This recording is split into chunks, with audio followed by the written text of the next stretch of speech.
అదరకొట్టే కారం రంగు రుచి ఆచి కారం పొడి.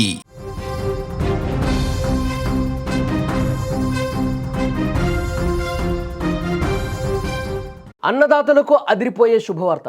దేశవ్యాప్తంగా కోట్ల మంది రైతులు ఎదురు చూస్తున్న పీఎం కిసాన్ నిధులపై కీలక అప్డేట్ వచ్చేసింది.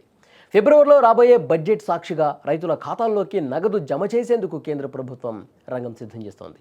గత ఏడాది నవంబర్లో ప్రధాని మోదీ 21వ విడత డబ్బులను విడుదల చేసిన విషయం తెలిసిందే. ఇప్పుడు తర్వాతి విడత ఎప్పుడొస్తుంది అనే చర్చ మొదలైంది. కేంద్ర ప్రభుత్వం ఫిబ్రవరి 1వ తేదీన బడ్జెట్ను ప్రవేశపెట్టనుంది.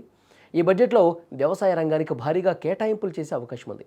అందుకే బడ్జెట్ ముగిసిన తర్వాతే, అంటే ఫిబ్రవరి చివరి వారంలో లేదా మార్చి మొదటి వారంలో రైతుల ఖాతాల్లోకి నగదు జమ కానుంది. అయితే ఈ విడతలో చాలామంది రైతులకు 2,000కు బదులు 4,000 రూపాయలు అందనున్నాయి. గత విడతలో కేవైసీ పూర్తి చేయని వారికి, ఆధార్ లింకు లేని వారికి నిధులు ఆగిపోయాయి. ఇప్పుడు అటువంటి వారు తమ తప్పులను సరిదిద్దుకుంటే పాత బకాయి 2,000 రూపాయలు, ప్రస్తుత విడత 2,000 కలిపి ఒకేసారి 4,000 వారి అకౌంట్లో పడతాయి. ఇది ఒక రకంగా పెండింగ్లో ఉన్న డబ్బులను పొందే సువర్ణ అవకాశం అని చెప్పాలి. మీకు పీఎం కిసాన్ డబ్బులు రావాలంటే కొన్ని పనులు ఖచ్చితంగా పూర్తి చేయాలి. ముఖ్యంగా బ్యాంక్ అకౌంట్ చాలా రోజులు వాడకపోయినా కేవైసీ డీయాక్టివ్ అవుతుంది. కాబట్టి వెంటనే బ్యాంకుకు వెళ్ళి కేవైసీ అప్డేట్ చేసుకోవాలి. Aadhaar card, bank account, mobile number అనుసంధానమై ఉండాలి. డైరెక్ట్ బెనిఫిట్ ట్రాన్స్ఫర్ ద్వారా డబ్బులు రావాలంటే ఇవన్నీ కూడా తప్పనిసరి.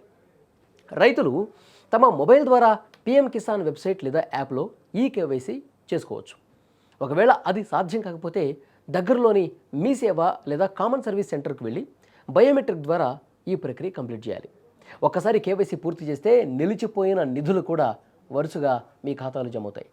ఏటా ఒక్కసారైనా బ్యాంకు కేవైసీ అప్డేట్ చేసుకోవటం వల్ల భవిష్యత్తులో నగదు జమ కావటంలో ఎలాంటి ఇబ్బందులు ఉండకపోవచ్చు.